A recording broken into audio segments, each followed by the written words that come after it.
सर्वप्रथम त यहाँहरू सम्पूर्णलाई जसले शिक्षक सेवा आयोगको निमावि अथवा प्रावि तयारी गरेर बसिराख्नु भएको छ अथवा तयारी गरेर चाहिँ यो प्रिटेस्ट दिनको लागि तयारी गरिरहनुहुने महानुभावहरूको लागि म तपाईँहरूमाझ आज टपिक वाइज क्वेसनहरू लिएर आइपुगेको छु र यो चाहिँ सिकाइ प्रक्रिया सिकाइका सिद्धान्तहरूसँग रिलेटेड टपिक वाइज क्वेसनहरू प्रश्नोत्तरहरू लिएर आइपुगेको छु। यो नमुना प्रश्नोत्तर हो र पक्कै पनि यसले तपाईँहरूमाझ फलदायी भूमिका निभाउनेछ भन्दै म तपाईँहरूमाझ आजका प्रश्नहरू राख्नेछु र तपाईँहरूले पनि यसलाई एन्सर दिने कोसिस गर्नुहोला र म तपाईँहरूलाई प्रश्नको साथसाथै एन्सर पनि भन्दै जानेछु।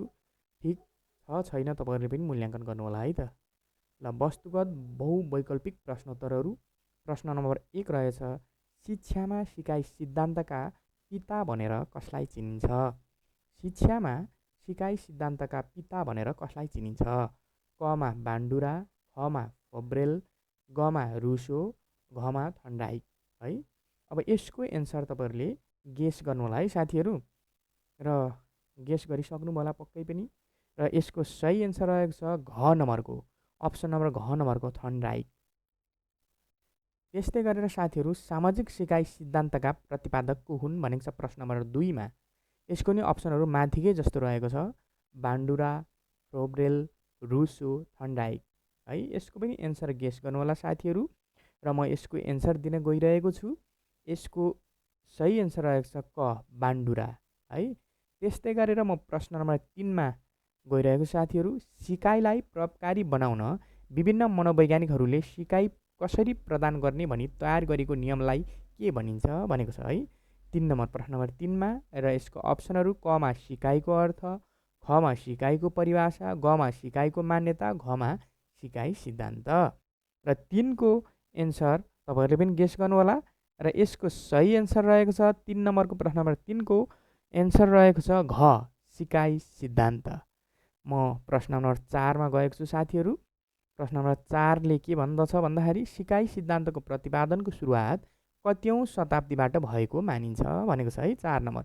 र अप्सनहरू रहेको छ कमा 15औं, खमा 19औं, गमा 18औं, घमा 17औं है। यो 4 को पनि साथीहरू तपाईँहरूले पनि गेस गर्नुहोला र यसको सही उत्तर रहेको छ अप्सन नम्बर ख 19औं। 5 नम्बर, सत्यलाई जस्ताको तस्तै रूपमा प्रस्तुत गर्ने र सामाजिक समूहको दबावलाई ख्याल नगर्ने सिकाइ शैली तलको मध्ये कुन हो भनेको छ है साथीहरू। अप्सनमा रहेको छ कमा निरङ्कुश शैली, खमा स्वतन्त्र शैली भन्नु है साथीहरू, गमा बन्धनात्मक शैली, घमा स्वतन्त्र शैली। 5 नम्बरको है साथीहरू।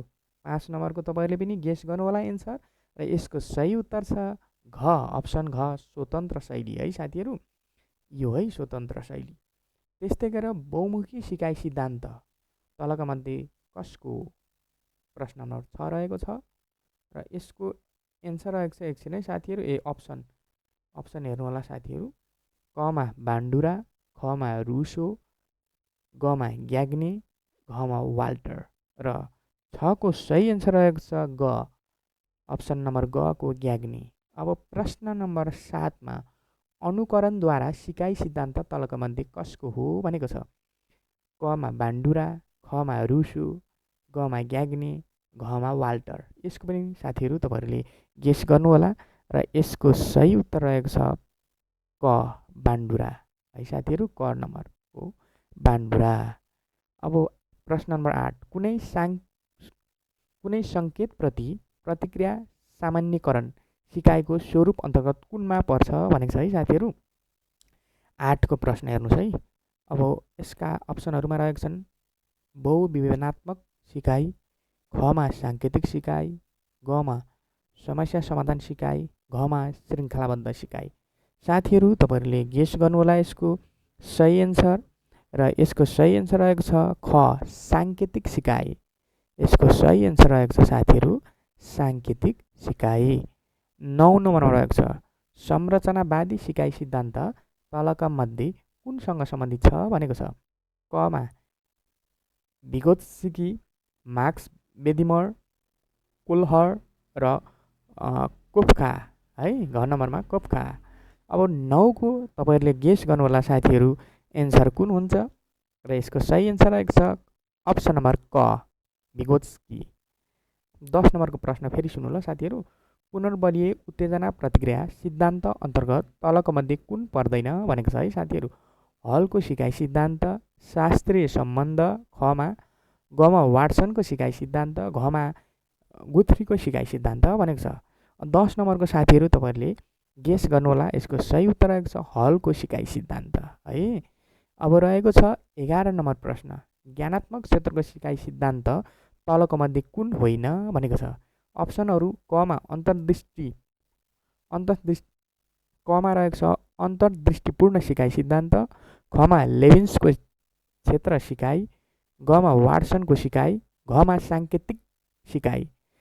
11 को साथीहरु गेस गर्नु होला। यसको सही उत्तर रहेको छ वाटसनको सिकाइ। 12 पुनर्बल सहित उत्तेजना प्रतिक्रिया सिकाइ सिद्धान्त तलको मध्ये कुन हो भनेको छ है। 12 को अब अप्सनहरु रहेको छ हलको सिकाइ सिद्धान्त, कमा खमा शास्त्रीय सम्बन्ध, गमा वाटसनको सिकाइ सिद्धान्त, घमा गुथ्रीको सिकाइ सिद्धान्त भनेको छ है साथीहरु। ल 12 को सही एन्सर रहेको छ अप्सन नम्बर क हलको सिकाइ सिद्धान्त। 13 मा पुनर्बल 13 को प्रश्न सुन्नु है साथीहरु। पुनर्बल सहित उत्तेजना प्रक्रिया सिद्धान्तहरुमा तलको मध्ये कुन पर्दैन भनेको छ। अप्सन कमा शास्त्रीय सम्बन्ध प्रत्यावर्तन, खमा वाटसनको सिकाइ सिद्धान्त, गमा गुथ्रीको सिकाइ सिद्धान्त, घमा स्किनरको सिकाइ सिद्धान्त। 13 को साथीहरुले गेस गर्नु होला कुन सही हुन्छ र यसको सही उत्तर रहेको छ साथीहरु घ स्किनरको सिकाइ सिद्धान्त। 14 नम्बर प्रश्न रहेको छ साथीहरु। प्याभलोभले गरेको प्रयोगमा घण्टीको सट्टा बुजर बजाउँदा कुकुरले र्याल काट्यो भने यो सिकाइको कुन प्रक्रिया हो भनेको छ। अप्सन उद्दीपक सामान्यकरण, कमा खमा उद्दीपक विभेदीकरण, गमा उद्दीपक समानता, घमा उद्दीपक विच्छेदन। र साथीहरु यो 14 नम्बरको प्रश्न तपाईहरुले गेस गर्नु होला कुन सही एन्सर हुन्छ भनेर र यसको सही उत्तर आएको छ क अप्सन नम्बर क उद्दीपक सामान्यकरण है। अब रहेको छ प्रश्न नम्बर 15 शास्त्रीय सम्बन्ध प्रत्यावर्तन सिकाइ सिद्धान्तले कहिले नोबेल पुरस्कार प्राप्त गर्यो भनेको छ। कमा सन् 1804, सन् 1914, ग सन् 1904, घ सन् 1908। र 15 नम्बरको साथीहरु तपाईहरुले गेस गर्नु होला। यसको सही उत्तर रहेको छ अप्सन नम्बर ग सन् 1904। र 16 नम्बर प्रश्न रहेको छ यो सेकेन्ड लास्ट प्रश्न हो। सिकारुले समान उद्दीपक बीच अन्तर थाहा नपाई प्रतिक्रिया जनाउनुलाई के भनिन्छ भनेको छ। क अप्सन कमा रहेको छ उद्दीपक सामान्यकरण, खमा उद्दीपक विभेदीकरण, गमा उद्दीपक समानता, घमा उद्दीपक विच्छेदन है साथीहरु। 16 को तपाईहरुले एन्सर गेस गर्नु होला र यसको सही उत्तर रहेको छ अप्सन नम्बर क उद्दीपक सामान्यकरण है। अप्सन नम्बर क है साथीहरु। अब 17 लास्ट प्रश्न रहेको छ साथीहरु। उद्दीपक विच्छेदन भएको केही समयपछि पुनः उद्दीपकको उपस्थितिमा पूर्ववत व्यवहार देखाउनुलाई के भनिन्छ। कमा स्वत प्राप्ति, खमा प्रतिक्रिया लोप, गमा उद्दीपक विच्छेदन, घमा माथिका कुनै होइनन् भनेको छ।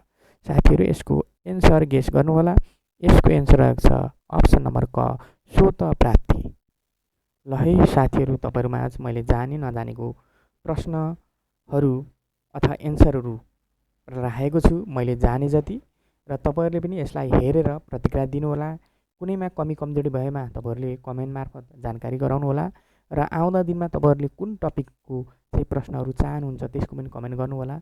म तपाईहरुलाई यसरी नै राख्दै जानेछु र यसलाई लाइक कमेन्ट शेयर गराउन हार्दिक अनुरोध गर्दै आजको भिडियो यही